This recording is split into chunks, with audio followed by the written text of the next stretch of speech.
स्वागत है आप सभी का मनी गुरु की इस बेहद ही खास पेशकश में। सभी को सबसे पहले होली के इस पर्व की हार्दिक शुभकामनाएं। और हम उम्मीद करते हैं कि जिस तरीके से होली का यह त्यौहार रंगों का त्यौहार माना जाता है, वैसे आपकी जिंदगी में भी और खास तौर पर आपके निवेश और पोर्टफोलियो में ढेरों रंग भरें। और इसी के लिए हम आज एक खास पेशकश लेकर आए हैं मनी गुरु की, जिसमें हम बताएंगे कैसे आप एक मुनाफे से भरा हुआ सतरंगी पोर्टफोलियो बना सकते हैं। मतलब हर एक रंग का फ्लेवर, हर एक रंग आपके पोर्टफोलियो में कैसे शामिल हो सकता है और कैसे आपको मुनाफे की मिठास ये दिला सकता है। इसी पर खास चर्चा करते हैं। हमारे साथ जो दो खास मेहमान हैं उनका परिचय करा दें। हमारे साथ हैं फिनफिक्स की फाउंडर प्रबलीन बाजपेयी और मनी फ्रंट के सीईओ मोहित गांग हमारे साथ है।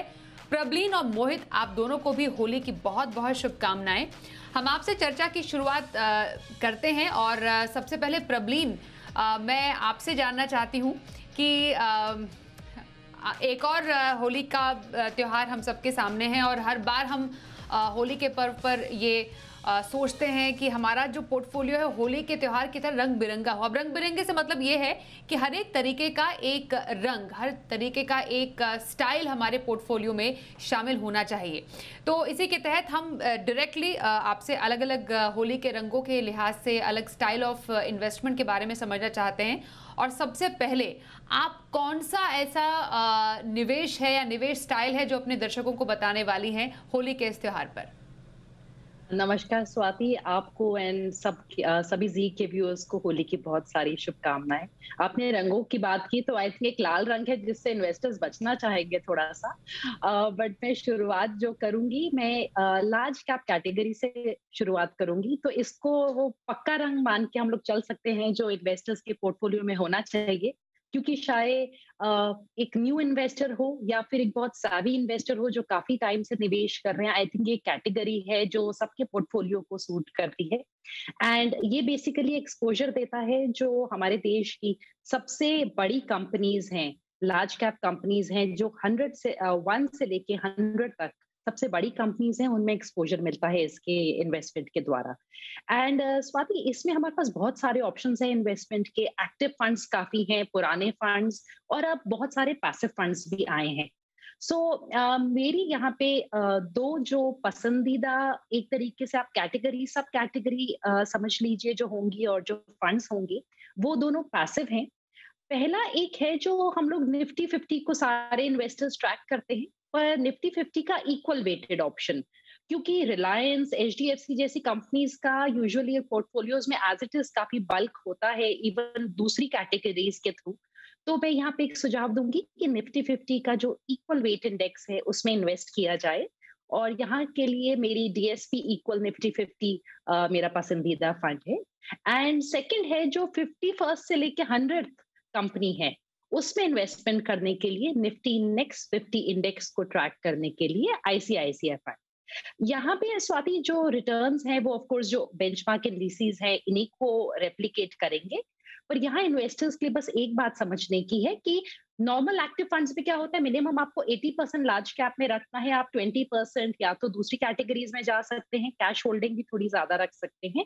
यहाँ पे ऑलमोस्ट पूरा पैसा हमेशा मार्केट में लगा होता है, तो डिप्स के टाइम पे थोड़ा सा यहाँ पे सेटबैक मिल सकता है, पर ये इन्वेस्टर्स के कोर पोर्टफोलियो का हिस्सा होगा जो पक्का रंग बोले। तो निवेश का पक्का रंग लार्ज कैप कैटेगरी, ये है प्रबलीन की पहली पसंद। मोहित, आपके पास मैं आऊंगी। आपके लिहाज से कौन सा ऐसा रंग है जो अभी निवेशकों को अपने पोर्टफोलियो में शामिल करना चाहिए? जी स्वाति, क्योंकि ये होली का त्यौहार है, मैं आपको और आपके सभी दर्शकों को होली की बहुत बहुत बधाई देता हूँ। मुझे एक दो पंक्तियाँ याद आती है स्वाति। एक शेर हुआ करता है कि चमन में इख्तिलाते रंगे बू से बात बनती है, एक तुम ही तुम हो तो क्या तुम हो, और एक हम ही हम हैं तो क्या हम हैं। तो जिस तरह से चमन में सारे रंगों और बहारों से और खुशबुओं से एक पूरा चमन बनता है, उसी तरह पोर्टफोलियो में अलग अलग एसेट्स की अलग अलग खूबियाँ होती है, अलग अलग विशेषताएं होती है। तो जैसे प्रबलीन ने लार्ज कैप कैटेगरी की बात की, वैसे ही मेरा चुनाव रहेगा फ्लेक्सी कैप कैटेगरी।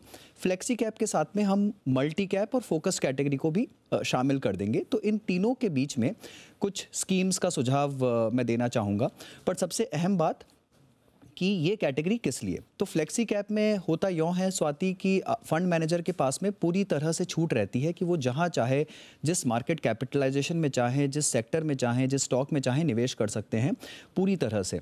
और मल्टी कैप में सेबी के नियमों के आधार पर उन्हें 25% लार्ज कैप, 25% मिड कैप और 25% स्मॉल कैप में रखना कंपलसरी है, और उसके आगे का जो 25% है उन्हें छूट है कि वो कहीं पर भी इसे डाल सकते हैं। फोकस्ड कैटेगरी जो होती है वो भी फ्लेक्सी कैप की तरह ही काम करती है, पर इसमें जो स्टॉक्स होते हैं, नंबर ऑफ स्टॉक्स पोर्टफोलियो के अंदर में वो बहुत लिमिटेड होते हैं। अमूमन देखा गया है कि 25 से 30 स्टॉक का पोर्टफोलियो होता है, तो ये कॉन्सेंट्रेटेड स्टाइल ऑफ इन्वेस्टिंग है। तो तीनों ही कैटेगरीज जो हैं वो एक तरह से सिमिलर तरीके से, सिमिलर पैटर्न में काम करती है कि इसमें लार्ज, मिड और स्मॉल का एक अच्छा मिश्रण होता है। तो इन तीनों कैटेगरीज में हमने एक एक स्कीम का चुनाव किया है, और अगर आप इन तीनों स्कीम्स को भी अगर देखेंगे तो उनमें डिफरेंस है इस तरह से कि कहीं पर लार्ज कैप ज़्यादा है, कहीं पर मिड कैप थोड़ा ज़्यादा है, कहीं पर स्मॉल कैप थोड़ा ज़्यादा है। तो उस लिहाज से हमने इन स्कीम्स को सेलेक्ट किया है। तो यहाँ पर मेरी चॉइस रहेगी UTI flexi cap fund, Aditya Birla sun life multi cap fund और ICICI prudential focused equity fund. तो ये तीनों ही स्कीम्स इस कैटेगरी के अंदर में मुझे काफ़ी अच्छे लगते हैं। तो पोर्टफोलियो के दो रंग, मतलब निवेश के दो रंग, एक प्रबलीन की तरफ से और एक मोहित की तरफ से, दो कैटेगरीज हमारे सामने हैं। अब प्रबलीन मैं आपके पास आऊंगी। लार्ज कैप के बाद कौन सा ऐसा निवेश का स्टाइल या कैटेगरी अब आप दर्शकों को सजेस्ट करने वाली हैं, खास तौर पर जो वो एक अलग रंग अपने पोर्टफोलियो में शामिल कर सकते हैं? जी बिल्कुल स्वाति, जैसे मोहित ने जिन कैटेगरीज का मेंशन किया ये बहुत ही अच्छी होती हैं किसी भी इन्वेस्टर के पोर्टफोलियो के लिए, क्योंकि काफी एलोकेशन थोड़ा थोड़ा हर चीज में मिल जाता है। मैं थोड़ा सा एक कॉन्सेंट्रेटेड ऑप्शन इन्वेस्टर्स को दे रही हूँ, जहाँ पे वो मिड कैप में प्योरली इन्वेस्ट कर सकते हैं या स्मॉल कैप में। और इन दोनों कैटेगरीज में जो फंड मैनेजर है उनको मिनिमम 65% जो अपना एलोकेशन है वो अगर मिड कैप फंड होगा तो पूरी तरह मिड कैप स्टॉक्स में रखना है, जो कि हमारे 101 से लेके 250 तक के स्टॉक्स हो गए। और अगर स्मॉल कैप फंड है तो 251 से लेके आगे के जो हमारे स्टॉक्स हैं, लिस्टेड हैं, कंपनीज हैं, उनमें इन्वेस्टमेंट 65% होनी चाहिए। और ये दोनों भी ऐसी कैटेगरीज हैं स्वाति, जो पहली बात आई थिंक इन्वेस्टर्स के लिए समझना जरूरी है कि अगर टाइम पीरियड थोड़ा छोटा है, जैसे 5 साल का इन्वेस्टमेंट होराइजन है, तो वैसे हम बोलते हैं कि आप इक्विटी में इन्वेस्टमेंट कर सकते हैं, पर इन कैटेगरीज को उस टाइम पे अवॉइड करें। ये उन इन्वेस्टर्स के लिए है जिनका कम से कम होराइजन 7 to 10 इयर्स का हो, लंबे टाइम का इन्वेस्टमेंट होराइजन हो। रिटर्न्स बहुत अच्छे मिल सकते हैं पर वोलेटिलिटी भी ज्यादा रहती है, तो थोड़ा जरा लाल रंग ज्यादा दिखा करेगा, यहाँ पे ऊपर नीचे उतार चढ़ाव चला रहता है। तो एक तो मैं ये सुझाव दूंगी कि यहाँ पे थोड़ा थोड़ा करके पैसा डालें। I think SIP is a very good route, और STP का भी ऑप्शन ले सकते हैं। जो मेरे यहाँ पे पसंदीदा फंड है वो मिड कैप कैटेगरी में है कोटक इमर्जिंग इक्विटी फंड। ये काफी पुराना फंड है, 2007 का, 17,000 करोड़ का AUM है, और अल्फा जनरेशन इस फंड ने काफी किया है, बेंचमार्क को बीट किया है 3 साल और 5 साल के टाइम पीरियड में। एंड इसके अलावा सेकंड है मिराई का जो मिड कैप फंड है, वो थोड़ा रीसेंट है, 2019 से है, तो वहां पे हमारे पास रोलिंग रिटर्न्स का बहुत अच्छा डेटा अभी नहीं है, बट जो उनका एलोकेशन है पर स्टॉक काफी लिमिटेड है, और जिस तरीके से उन लोगों ने अपने इमर्जिंग ब्लू चिप को मैनेज किया है, कहीं ना कहीं उसी प्रोसेस को रेप्लिकेट करने की कोशिश है। और जहां पे हमारे इन्वेस्टर्स लंबे टाइम के लिए स्मॉल कैप में डाल सकते हैं, पेशेंस रख सकते हैं वॉलेटिलिटी के साथ, वहां पे मेरा चुनाव है SBI स्मॉल कैप का, जो करीबन 11,000 करोड़ का फंड है, 2009 का फंड है। एंड श्रीनिवासन जी इसको 2013 से मैनेज कर रहे हैं, बहुत अच्छे से मैनेज किया है, कंसिस्टेंट परफॉर्मर है। यहाँ पे स्वाति एक चीज समझने की है कि इसमें लमसम इन्वेस्टमेंट्स अलाउड नहीं है इस फंड में, तो सिर्फ SIP या STP के द्वारा इन्वेस्ट किया जा सकता है। एंड आई थिंक उस पे भी इनका जो कैपिंग है वो अराउंड 25,000, 25,000 रुपए महीने से ज्यादा आप पैसा नहीं डाल सकते। तो SIP STP रूट के लिए बहुत अच्छा फंड है इनटू स्मॉल कैप्स।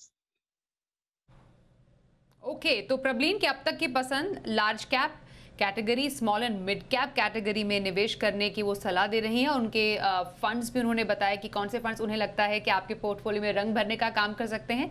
और मोहित की तरफ से जो कैटेगरीज हमें उनकी पसंद की मालूम चली हैं वो है flexi cap category, multi cap, focused category, जिसमें वो चाहते हैं कि पोर्टफोलियो में रंग भरने का काम ऐसी कैटेगरीज के द्वारा आप कर सकते हैं। मोहित, आपके पास मैं आ रही हूँ। अब कौन सी थीम है ऐसी जो आपको पसंद है और जो पोर्टफोलियो में काफ़ी अच्छी मुनाफे का मिठास भर सकती है? जी स्वाति, अब जो रंग मैं बताने जा रहा हूँ वो थोड़ा सा ट्रिकी हो सकता है, बिकॉज वो थोड़ा पक्का रंग है। अगर वो लग जाए तो बहुत अच्छा रहता है, चेहरा आपका बहुत खिलता है, पर अगर वो छूटने में भी काफ़ी मुश्किल देता है और काफ़ी बार आपके चेहरे का रंग उड़ा भी सकता है वो, और वो कैटेगरी है थीमेटिक। तो इसमें काफ़ी सारी थीम्स होती हैं मार्केट में। यहाँ पर वैल्यू और कॉन्ट्रा एक काफ़ी अच्छी थीम है जो बहुत सालों से मार्केट में प्रिवेलिंग थीम है।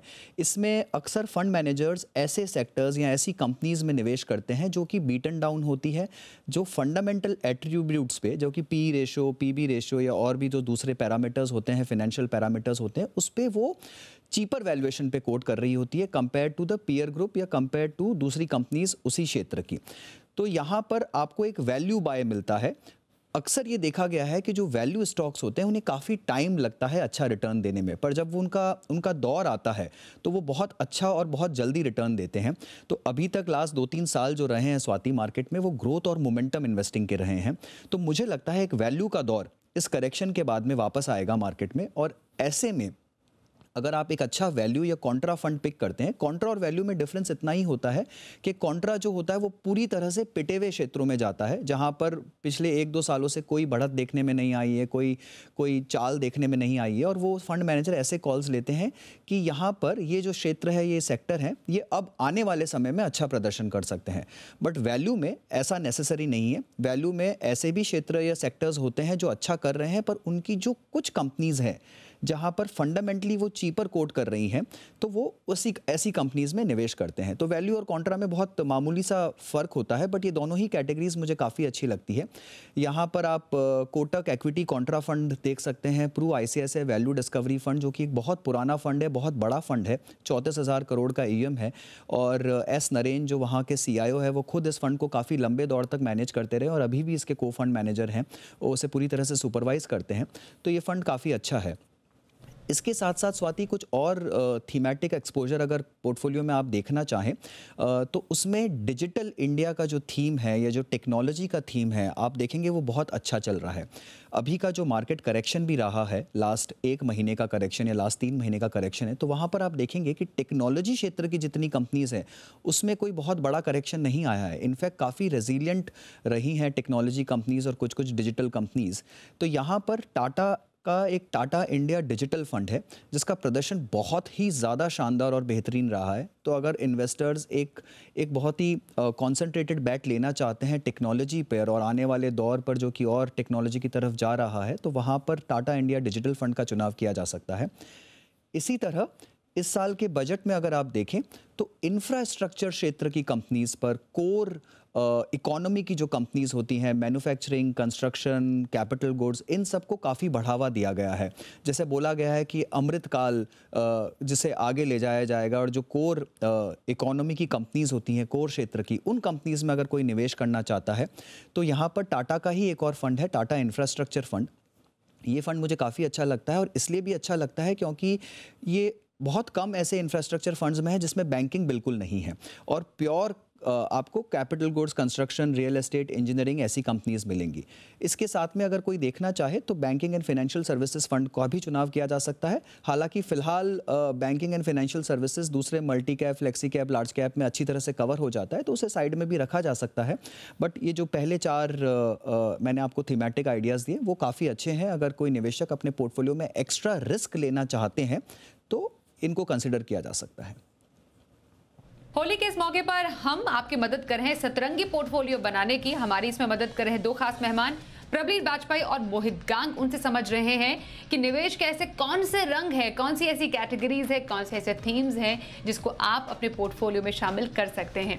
प्रबलीन, आपके पास मैं आऊंगी। आप बता रही थी कि आपको पसंद है कुछ लार्ज कैप का रंग, कुछ मिड कैप और स्मॉल कैप कैटेगरीज जो कि निवेश में कोई अपने पोर्टफोलियो में शामिल कर सकते हैं। इसके अलावा कौन सा ऐसा रंग है जो आपको लगता है किसी के पोर्टफोलियो में अगर शामिल हो तो डाइवर्सिफिकेशन में भी मदद कर सकता है और मुनाफा भी कमा कर दे सकता है? मेरी जो नेक्स्ट चॉइस है स्वाति, वो थोड़ा सा विदेशी रंग है अपने पोर्टफोलियो के लिए। तो मुझे लगता है ये थोड़ा नियॉन टाइप का कलर है, फ्लोरोसेंट है, जो इन्वेस्टर्स के पोर्टफोलियो में होना चाहिए। बिकॉज ये जो हमारी स्टैंडर्ड जितनी होल्डिंग्स हैं इंडिया की, उससे एक डिफरेंट टाइप की डायरेक्शन में लेके जाता है। नॉट ओनली ज्योग्राफी वाइज कि हम अपनी कंट्री के बाहर पैसा लगाते हैं। स्वाति, जिस टाइप की सिचुएशन में आज हम हैं, जब रशिया और यूक्रेन का इतना क्राइसिस चल रहा है, तब अगर हमारा पूरा पैसा अपनी देश की मार्केट में ही लगा हो और कोई क्राइसिस आए, तो आपकी करेंसी भी डेप्रिशिएट होने लग जाती है। तो ऐसे में अगर हमारी कुछ इन्वेस्टमेंट्स, बिकॉज अगर इंडियन करेंसी डेप्रिशिएट करती है और हमारी कुछ इन्वेस्टमेंट्स कंट्री के बाहर हैं, जैसे कि यूएस में, उससे हमारे पोर्टफोलियो को एक्चुअली मुनाफा होता है। तो मुझे ऐसा लगता है कि थोड़ा सा विदेशी रंग डेफिनेटली होना चाहिए। अभी भी आरबीआई ने जो एक लिमिट डाली हुई है, उसको बढ़ाया नहीं है कि कितना पैसा देश के बाहर म्यूचुअल फंड्स पैसा लगा सकते हैं। पर स्वाति, थोड़े से हमारे पास अभी भी ऑप्शंस हैं निवेश के, जो ओपन है इन्वेस्टर्स के लिए। और मेरे ख्याल से ये अब बहुत अच्छा टाइम है कंट्री के बाहर पैसा लगाने का, क्योंकि बाहर की मार्केट्स ने भी बहुत बीटिंग ली है। वहां पे बॉन्ड यील्ड्स का जो खतरा है कि बढ़ रही है, इन्फ्लेशन रिस्क, और अभी इस पूरे क्राइसिस के चलते इवन यूएस मार्केट्स ने काफी करेक्शन दिखाई है। तो मेरे ख्याल से ये एक अच्छा टाइम हो सकता है इन्वेस्टर्स के लिए इस रूट को पकड़ने का और इस विदेशी रंग को ऐड करने का। और यहाँ पे जो मेरी पसंद है और जो ऑप्शंस हमारे पास ओपन है, एक है, हम नास्डैक 100 में पैसा लगा सकते हैं, जो बाहर का एक बहुत ही फेमस टेक्नोलॉजी इंडेक्स है, और उसपे काफी ज्यादा कंज्यूमर ड्यूरेबल्स भी है उसके साथ साथ। यानी कि बड़ी कंपनीज जैसे Pepsi, Microsoft, Tesla, Alphabet, Airbnb, इन सब कंपनीज का हमें एक्सपोजर मिल सकता है। यहाँ पे कोटक या फिर आदित्य बिरला के नास्डैक 100 फंड के थ्रू, फंड ऑफ फंड के थ्रू इन्वेस्टर्स निवेश कर सकते हैं। ये अभी भी ओपन है, क्योंकि इनका जो अंडरलाइंग एसेट है, जो फंड ये यूज कर रहे हैं, वो एक ईटीएफ है। इसके अलावा जो सेकंड ऑप्शन है, वो है डीएसपी का ग्लोबल इनोवेशन फंड। जब ये फंड आया था, तब इन लोगों ने बोला था कि ये 4 एक्टिव फंड्स और 2 पैसिव फंड्स में पैसा लगाएंगे बाहर की दूसरी दूसरी कंट्रीज में एंड स्कीम थीम्स में। बट अभी के लिए स्वाति, इसका पैसा ब्रॉडली 2 अंडरलाइंग ईटीएफ्स में जा रहा है। तो नास्डैक 100 के साथ साथ इसका पैसा सेमीकंडक्टर थीम में काफी जा रहा है, जहां पे एक डिफरेंट टाइप का फ्लेवर इन्वेस्टर्स के पोर्टफोलियो में जुड़ सकता है। इंटेल, क्वालकॉम, अप्लाइड मटेरियल्स हो गए, ब्रॉडकॉम हो गया, एएमडी हो गया, इस टाइप की कंपनीज में यहाँ पे निवेश होगा। और हमने देखा है कि सेमीकंडक्टर्स की काफी शॉर्टेज रही है, और यूएस इकोनॉमी खुद भी अपनी इस क्षमता में काफी इन्वेस्टमेंट कर रही है कि वो अपना सेमीकंडक्टर सेक्टर को स्ट्रॉन्ग करे। तो मेरे ख्याल से नास्डैक 100 के साथ या तो कॉम्बिनेशन में, या सिर्फ नास्डैक 100 का इस टाइम पे इन्वेस्टमेंट अच्छा है। इस इंडेक्स ने ऑलरेडी 13-14% से ईयर टू डेट करेक्शन की है, और मेरे ख्याल से आने वाले दिनों में भी कुछ वीकनेस बनी रहेगी। बट फंडामेंटली कंपनीज अभी भी इंटैक्ट है, तो मुझे लगता है ये एक रंग जरूर ऐड होना चाहिए। तो विदेशी रंग पसंद है प्रवलीन की, जो आप अपने पोर्टफोलियो में शामिल कर सकते हैं। मोहित, आपकी तरफ से कौन सा रंग अब आप चाहेंगे हमारे दर्शक पोर्टफोलियो में शामिल करें? कुछ सुनहरा रंग जैसा कोई रंग? जी स्वाति, बिल्कुल। आपने जैसा बताया कि अगर होली का त्यौहार है और इसमें थोड़ा सा पीला केसरी रंग ना ऐड किया जाए तो मज़ा नहीं आएगा। और यहाँ पर जो सुनहरे रंग की आप बात कर रही है, मेरे लिए सोना है सदा के लिए, तो वो तो होना ही चाहिए किसी भी निवेशक के पोर्टफोलियो में। उसे मैं एक कंपल्सरीली एलोकेशन मानता हूँ, बिकॉज देखिए, गोल्ड का जो एलोकेशन है स्वाति किसी भी पोर्टफोलियो में, उसके बहुत सारे फ़ायदे हैं। सबसे पहली बात तो ये, इन्फ्लेशन के अगेंस्ट में सबसे बड़ा हेज अगर कुछ पोर्टफोलियो में हो सकता है तो वो है सोना। तो हर निवेशक को 5 से 10% का एलोकेशन अपने पोर्टफोलियो में गोल्ड में रखना ही चाहिए। अगर आप देखेंगे कि जैसे जैसे आप ये ग्लोबल सिनेरियोज या जियोपॉलिटिकल इवेंट्स देखते हैं, जैसे आप अभी रशिया यूक्रेन कॉन्फ्लिक्ट देख रहे हैं, या ऑयल प्राइसेस बहुत ज़्यादा बढ़ रही हैं, राइट, तो आप देखेंगे कि सोने का जो भाव है वो सडनली बहुत तेज़ी से बढ़ने लग गया है। बिकॉज जब जब विश्व में किसी भी स्तर पर रिस्क देखा गया है, तो सोने को रिस्क के अगेंस्ट में रखा जाता है और बोला जाता है कि जी, जहाँ पर रिस्क बहुत बढ़ जाए दुनिया में, आप सीधा से सोने में निवेश कर दीजिए अगर आपको रिस्क से बचना है तो इसलिए सोने में निवेश एक बहुत अच्छा हेज है आपके पोर्टफोलियो में, ना सिर्फ रिस्क के अगेंस्ट में बट इन्फ्लेशन के अगेंस्ट में भी। तो जिस तरह से इंटरेस्ट रेट्स ऊपर जाने की बात हो रही है, ना सिर्फ यूएस में बट इंडिया में भी, जिस तरह से इन्फ्लेशन ऊपर जा रहा है, यूएस में इन्फ्लेशन रिकॉर्ड हाई पर है, इंडिया में भी इन्फ्लेशन बहुत तेज़ी से अपने पैर फैला रहा है, तो आप ये ज़रूर देखेंगे कि अगले आने वाले कुछ सालों में सोने के जो दाम हैं वो काफ़ी तेज़ी से ऊपर जा सकते हैं। तो मुझे लगता है निवेशकों को ये एलोकेशन ज़रूर रखना चाहिए। सोने के साथ साथ स्वाति, एक कमोडिटी का एलोकेशन भारतीय मार्केट में इस साल से खुल गया है और वो है सिल्वर।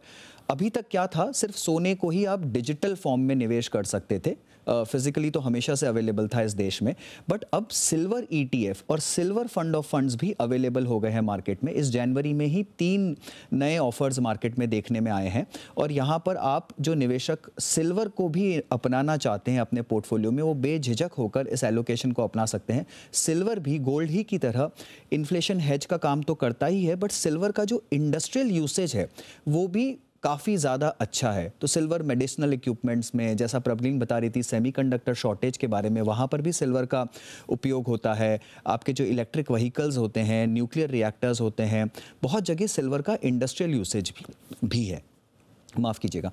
तो यहाँ पर गोल्ड और सिल्वर को आप अपने पोर्टफोलियो में 5 से 10% के लिहाज से एलोकेशन देख सकते हैं।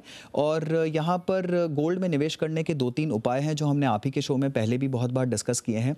आपके पास गोल्ड ईटीएफ या गोल्ड एफओएफ तो होता ही है, बट मैं फिर भी कहूँगा सभी दर्शकों को कि गोल्ड में सोवरेन गोल्ड बॉन्ड फंड जो कि आरबीआई इशू करता है टाइम टू टाइम, उसमें निवेश करिए। 8 साल की मैच्योरिटी है इस प्रोडक्ट का और मैच्योरिटी पर जो रिटर्न्स हैं आपके वो पूरी तरह से टैक्स फ्री हैं और साथ ही साथ आपको 2.5% का सालाना इंटरेस्ट भी मिलता है। तो सोने पर आपके सोने का प्राइस राइज तो आपको मिल ही रहा है, आपको उसके साथ में ब्याज भी मिल रहा है, तो सोने पे सुहागा हो गया ये। तो गोल्ड और गोल्ड ईटीएफ्स और सिल्वर ईटीएफ्स और उसके साथ में सोवरेन गोल्ड बॉन्ड फंड, ये रहेगी मेरी राय निवेशकों को। गोल्ड ईटीएफ में मोहित कौन से फंड्स आप बोलेंगे?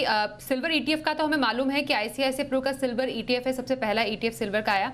गोल्ड ईटीएफ में आपकी 2 रिकमेंडेशंस मैं लेना चाहूंगी। स्वाति, यहाँ पर देखिए, मेरी पहली रिकमेंडेशन तो यही रहेगी कि निवेशक एसजीबी में इन्वेस्ट करें, सोवरेन गोल्ड बॉन्ड में। अगर वो नहीं कर पा रहे हैं तो म्यूचुअल फंड के जरिए अगर जाना चाहते हैं तो एचडीएफसी गोल्ड फंड है और Pru Aditya Birla sun life का भी एक गोल्ड फंड आता है मार्केट में, आप उसमें निवेश कर सकते हैं। जी प्रवीण, आपके पास मैं आ रही हूँ। हाइब्रिड फंड, मैं थोड़ा सा हिंट आपसे ले रही थी कि आप थोड़ा सा हाइब्रिड जो कलर है अपने पोर्टफोलियो में दर्शकों के शायद जोड़ना चाहती होंगी। थोड़ी सी खासियत और कौन से फंड रेकमेंड आप करेंगी, थोड़ा संक्षिप्त में? जी बिल्कुल स्वाति, यहाँ पे जैसे हम लोग देखते हैं कि 2 रंगों को मिला के अक्सर एक तीसरा रंग बन जाता है, तो हाइब्रिड ऐसी कैटेगरी है। इनमें बहुत सारे ऑप्शंस हैं स्कीम्स के, पर ये बेसिकली डेट और इक्विटी 2 डिफरेंट कलर्स और फ्लेवर्स को लेके बनती हैं। यहाँ पे जो मेरी पसंदीदा कैटेगरीज हैं, बिकॉज हाइब्रिड में 6 तरीके की कैटेगरीज हैं। एक है बैलेंस्ड एडवांटेज फंड, जो इक्विटी और डेट को मार्केट मूवमेंट के बेसिस पे फंड मैनेजर अपने हिसाब से रंग जोड़ेंगे कि इक्विटी का रंग भरना है या डेट का रंग भरना है। और यहाँ पे मेरी पसंद है एडेलवाइस का जो बैलेंस्ड एडवांटेज फंड है। ये स्पेशली क्योंकि जब मार्केट्स 2020 में गिरी थी और फंड्स 32% तक इन लोगों ने गिरावट ली थी बैलेंस्ड एडवांटेज कैटेगरी के फंड्स ने, इस फंड ने जो डाउनफॉल है उसको 13.5% पे रोक दिया था स्वाति। तो ये मुझे लगता है एक अच्छा फंड है, कंसिस्टेंट परफॉर्मर रहा है। और इसके अलावा एक और जो फंड हाइब्रिड कैटेगरी के में से मैं बताना चाहूंगी, इन्वेस्टर्स जो करीबन 3 साल के लिए इन्वेस्ट करना चाहते हैं, जहां उनको डेट में इंडेक्सेशन का बेनिफिट भी मिल जाए पर बहुत ज्यादा लाल रंग ना जुड़े कहीं भी उनके पोर्टफोलियो में, अगर उससे बचना चाहते हैं तो कंजर्वेटिव हाइब्रिड, क्योंकि यहाँ फंड मैनेजर जो है वो सिर्फ 10 से 25% तक आपका इक्विटी रखेंगे, बाकी सारी डेट एलोकेशन होगी। तो इस टाइम पीरियड के लिए समझ नहीं आता है कि 3, साढ़े 3, 4 साल के लिए क्या इन्वेस्टमेंट हो। मेरे ख्याल से वहां पे ये कंजर्वेटिव हाइब्रिड कैटेगरी, यहाँ पे मेरा चुनाव है कोटक डेट हाइब्रिड का। इसके अलावा पराग पारिक का भी एक फंड है इस कैटेगरी का, थोड़ा रीसेंट है इसलिए मैंने वहां पे इन्वेस्टर्स थोड़ा संभल के करें, बट उसकी भी परफॉर्मेंस अब तक काफी अच्छी रही है। एंड ब्रॉडली हाइब्रिड मुझे लगता है कि मिला जुला के ये एक फाइनल कलर है मेरी तरफ से। तो निवेश के कई रंग जो कि आप कर सकते हैं अपने पोर्टफोलियो में शामिल। बहुत धन्यवाद मोहित और प्रवीण, आप दोनों का ही हमारे दर्शकों के लिए एक सतरंगी पोर्टफोलियो बनाने में आपने मदद की, उसके लिए। और एक बार फिर से दर्शकों को wish you very happy Holi. अपने आसपास सफाई ज़रूर रखिएगा, सुरक्षित रहिए और होली के अच्छे रंगों का इस्तेमाल करें और एक सतरंगी पोर्टफोलियो बनाएं।